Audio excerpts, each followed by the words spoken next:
Hello, my friends. Welcome to Not Famous. I want to talk about the Chance Engelbert missing persons case. It's been a while since we've talked about it on this channel.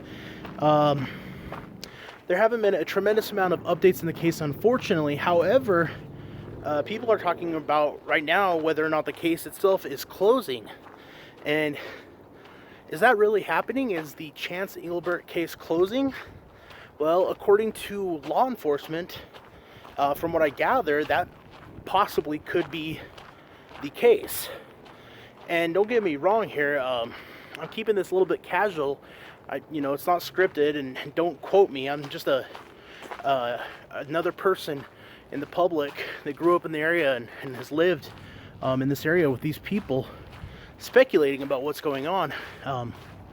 From what I've heard, the Gering authorities, police department, whoever's responsible for this case, has told Dawn Engelbert, Chance's mother, to some extent, and like I said, don't quote me, that it's time that her and her family move on and consider this a bad accident.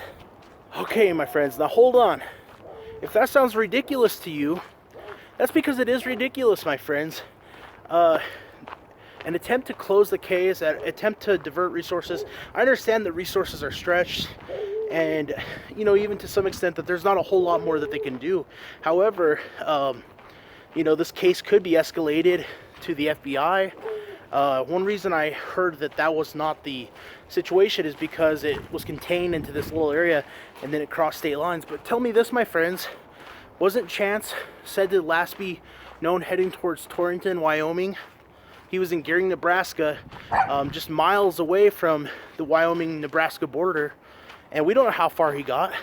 We like to think that it was within a certain range, but who knows? I mean, they've searched tremendously, over the last year and a half, and haven't found a single shred of evidence that Chance was in any of those areas. So who knows how far he got?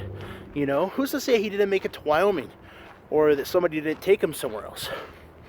And so, my friends, this leads me to some other thoughts on the case. The fact is now, it's not been days or weeks or even months since Chance went missing. It's been well over a year.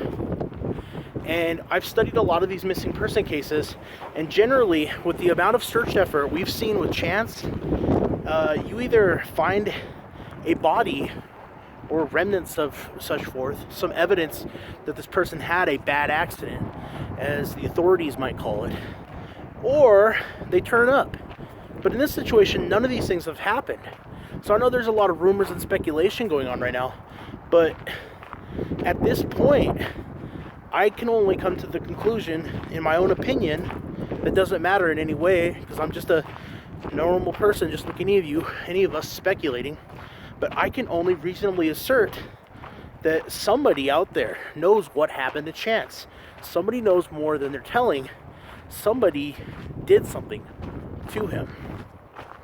Matt Miller, his friend, has been posting and attempting to keep the story going and to continue pushing for search efforts and for authorities to make this a higher priority.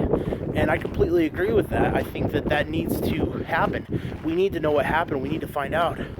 This needs to be escalated up to the FBI or whatever search entity it is. Somebody needs to be taking a closer look at this. There's been pleas to have everybody involved in Chance's life directly submit to more, like lie detectors and other tests like that. And I completely understand how hard this can be on the family. But I think anybody that loved Chance would be willing to do whatever it took to keep the story out there and to help find him. I also saw that his Facebook page has apparently been removed. And these stories like this are shut down all the time. And my friends, if you ask me, it really seems like there is a force out there attempting to sweep this all under the rug, attempting to make this story disappear, attempting to make Chance vanish. And we can't let that happen. I won't let that happen. I grew up in Torrington, Wyoming. I live in Cheyenne, and I'm affected by this. Every time I go down to see my friends in Scottsbluff, Gering, I still see information about Chance. I see people that knew him and people that were a part of his life and that community. And we can't let this go. Somebody did something really bad to this young man and this father.